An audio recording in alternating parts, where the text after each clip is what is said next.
ఆరవది చూస్తే Christ centred person. క్రీస్తుని హృదయములో కలిగి, క్రీస్తుని వెంబడించి, క్రీస్తుని ప్రకటించి, క్రీస్తు వలె జీవించిన వ్యక్తి. అందుకే పౌలు అంటాడు, నేను క్రీస్తుని పోలి నడుచుకున్న ప్రకారం మీరును నన్ను పోలి నడుచుకోండి. దేవుని రూపం ఎక్కడుంది?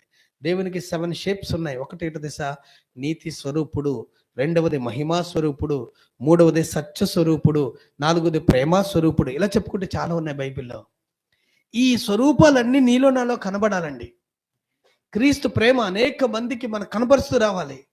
నిన్ను తిట్టినోడు ఎవరైనా తిట్టని, సహించుకో, ఓర్చుకో. తిరిగి అతనికి విషయంలో నువ్వు స్టెప్ తీసుకోవద్దు, దేవునికి అప్పచెప్పు.